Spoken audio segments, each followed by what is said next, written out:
इस कारण निर्बुद्धि ना हो, पर ध्यान से समझो कि प्रभु की इच्छा क्या है। क्या है प्रभु की इच्छा? आज मैं आपको प्रभु की इच्छा बता रहा हूं। क्या है प्रभु की इच्छा? प्रभु की इच्छा है दाखरस से मत वाले ना बनो, नशा मत करो, ड्रिंक मत करो, सिगरेट मत पियो, गुड़ाकू मत करो, गुटखा मत खाओ, नशा मत करो। यह प्रभु की इच्छा नहीं है कि आप नशा करो। तो क्या करो? पवित्र आत्मा से परिपूर्ण होते जाओ। क्या लिखा? दाखरस से मत वाले ना बनो, क्योंकि इससे लुचपन होता है। आप नशा करोगे, पाप में गिरोगे।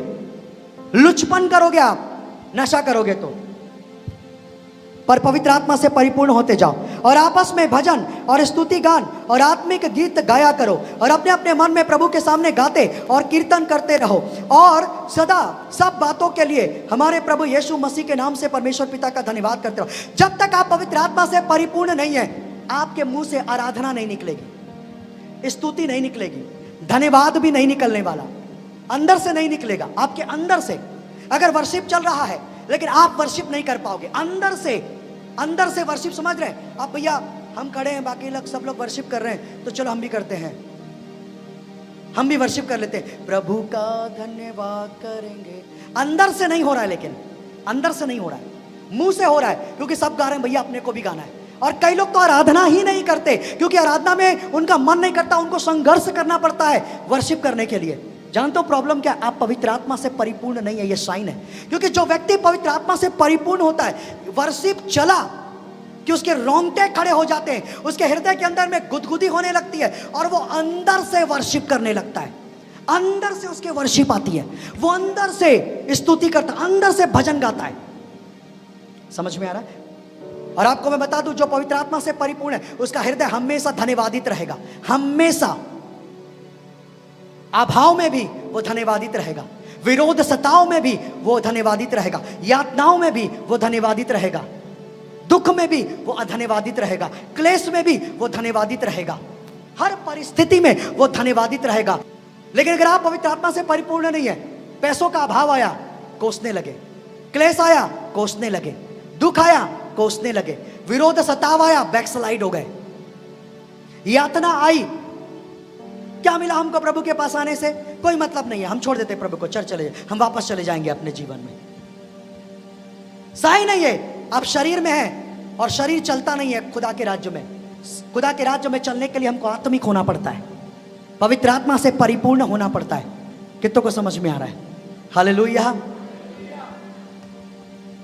जो व्यक्ति मदिरा पीता है, अर्थात शुद्ध हिंदी में बोलूं दारू पीता है, जो ड्रिंक पीता है, वो नशे में आ जाता है, नशा, उसको नशा हो जाता है। आपने देखा है जब वो ड्रिंक करता है, ड्रिंक करने के पहले वो बहुत नॉर्मल होगा, लेकिन ड्रिंक करने के बाद में वो बदल कर कोई और ही मनुष्य हो जाता है। पीने से पहले वो डॉगी था, लेकिन पीने के बाद में वो टाइगर बन जाता है। समझ में आ रहा है कि नहीं? मेरे को मालूम है, इसलिए क्योंकि मैं वहीं से आया हूं, वो अनुभव मेरे को मालूम है। पीने से पहले हम एकदम सज्जन होते हैं, पीने के बाद में फिर कौन है कौन है, हम बदल कर कोई और ही मनुष्य हो जाते हैं। समझ में आ रहा है? लेकिन आपसे पूछता हूं, अगर कोई व्यक्ति आज पिया और नशे में हो गया, तो क्या उसका नशा एक सप्ताह तक रहेगा? हाँ, क्या उसके जीवन में बदलाव एक सप्ताह तक रहेगा? जब पिया, जब तक नशा था, बदलाव था उसके जीवन में, लेकिन वो बुरा था। उसी प्रकार से अगर आप हर दिन पवित्र आत्मा को पिएंगे, पवित्र आत्मा से परिपूर्ण होंगे, हाँ, और वो ताजा अभिषेक पाएंगे, तो शाऊल के समान आप बदल करके कोई और ही मनुष्य हो जाएंगे। और आप तब तक बदले हुए मनुष्य होंगे, आप तब तक पवित्र होंगे, आप तब तक सामर्थी होंगे, आप तब तक के होंगे जब तक के वो पवित्र आत्मा का नशा आप में होगा। नशा उतरा, आप वापस शरीर में आ सकते हैं।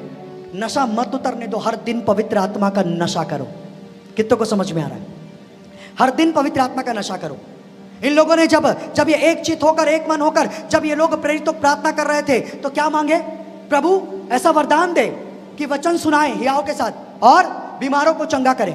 जानते हो क्या हुआ? जब पवित्र आत्मा से परिपूर्ण हो गए तो हियाव से वचन सुनाने लगे, पहला। और जब आप 5 अध्याय और उसके 12 वचन में पढ़ते हैं तो वहां पर लिखा कि प्रेरितों के हाथों से बहुत से चंगाई, चिन्ह, चमत्कार और सामर्थ्य के अद्भुत अलौकिक काम होने लग गए।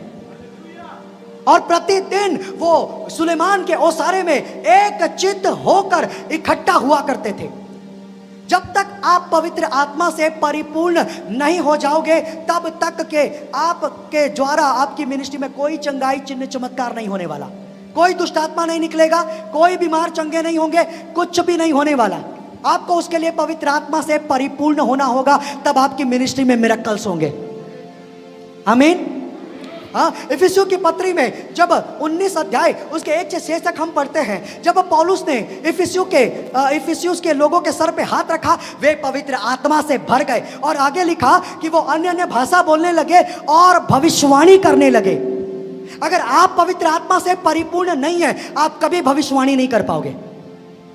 कई लोग बोलते हैं मैं प्रयास तो करता हूं, करती हूं, लेकिन भविष्यवाणी क्यों नहीं होता, मेरे से भविष्यवाणी क्यों नहीं होता। जबकि प्रेरितों के काम 2 अध्याय में स्पष्ट लिखा है, अंत के दिनों में मैं सब पर अपनी आत्मा उंडेलूंगा और तुम्हारे जवान भी भविष्यवाणी करेंगे, तुम्हारे जवान भविष्यवाणी करेंगे, पुरनिये भविष्यवाणी करेंगे, हाँ, स्वप्न देखेंगे, लिखा है। लेकिन कई लोग भविष्यवाणी नहीं कर पाते। हर भविष्यवाणी करने वाला भविष्यवक्ता नहीं होता ना। आज कई लोग इस गलत फहमी में है, भविष्यवाणी करते हैं, नाम के आगे प्रॉफिट लिखने लग जाते हैं। ये ऊपर की कॉलिंग नहीं होती है, नीचे से अपनी कॉलिंग खुद दे देते हैं। डेंजर है ये बहुत डेंजर है। अगर आपकी बुलाहट वो नहीं है तो आप लंबे नहीं चल पाओगे। लेकिन हर कोई आज कलीसिया भविष्यवाणी कर सकती है, हर एक जन भविष्यवाणी कर सकता है, लिखा है वचन में। लेकिन उसके पहले आपको पवित्र आत्मा से परिपूर्ण होना है। आप पवित्र आत्मा से परिपूर्ण होंगे, आप दुष्ट आत्मा निकालेंगे, आप बीमारों को चंगा करेंगे, आप मिरेकल्स करेंगे। अगर आप पवित्र आत्मा से परिपूर्ण हैं, अगर आप पवित्र आत्मा से परिपूर्ण हैं, आप पापियों के मन को परमेश्वर की ओर फेर देंगे।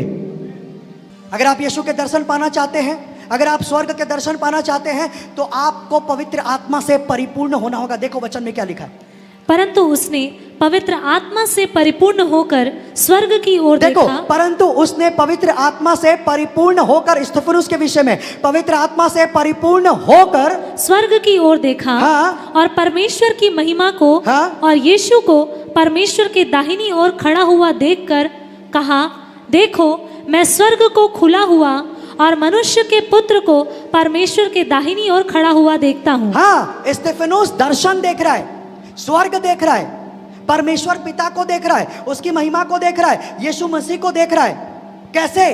क्योंकि वो पवित्र आत्मा से परिपूर्ण था। अगर आप अलौकिक दर्शन पाना चाहते हैं, प्रॉफिटिक विजन चाहते हैं, आप स्वर्ग देखना चाहते हैं, आप खुदा को देखना चाहते हैं, आपको पवित्र आत्मा से परिपूर्ण होना होगा।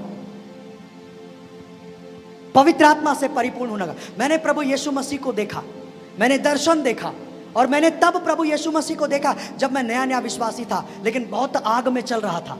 भयंकर पवित्र आत्मा से मैं परिपूर्ण था। मैंने प्रभु यीशु को दर्शन देखा रात के 12:30 बजे करीब, जब मैं नए नियम से बाइबल पढ़ रहा था, और मेरे को प्रभु में आए हुए मात्र 4 महीने हुए थे। मैंने प्रभु यीशु मसीह को साक्षात देखा था। हालेलुया। जो पवित्र आत्मा से परिपूर्ण होते हैं वो नशा नहीं करते। जो पवित्र आत्मा से परिपूर्ण होते हैं वो अन्य भाषा बोलते हैं, वो हियाओं के साथ में प्रचार करते हैं, वो बीमारों को चंगा करते हैं, वो दुष्ट आत्माओं को निकालते हैं। हाँ, और जो आत्मा से परिपूर्ण होते हैं उनका हृदय हर परिस्थिति में धन्यवादित रहता है।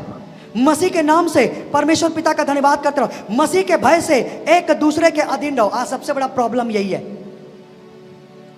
कलीसिया के अंदर सबसे बड़ा प्रॉब्लम यही है। आज लोग अधीन नहीं होना चाहते, कोई किसी के अधीन नहीं होना चाहता, कोई किसी के। जबकि वचन कहता है कि तुम भय से एक दूसरे के अधीन रहो। लेकिन आज अधीनता ये बहुत कम देखने को मिलता है। आज लोग अधीन नहीं होना चाहते। मेरे प्रियो, जानते हो प्रॉब्लम क्या? ईगो। और ईगो कहां से आता है? शरीर। लेकिन जो व्यक्ति आत्मा से परिपूर्ण है वही कलीसिया की अधीनता स्वीकार करेगा। हाँ, अपने अगुवे की अधीनता स्वीकार करेगा और अधीनता में होकर वो सेवा करेगा, नम्र और दीन होकर वो सेवा करेगा। याद रखो, अधीन वही हो सकते हैं जो नम्र और दीन है, और नम्र और दीन वही है जो पवित्र आत्मा से परिपूर्ण है। कितनों को समझ में आ रहा है?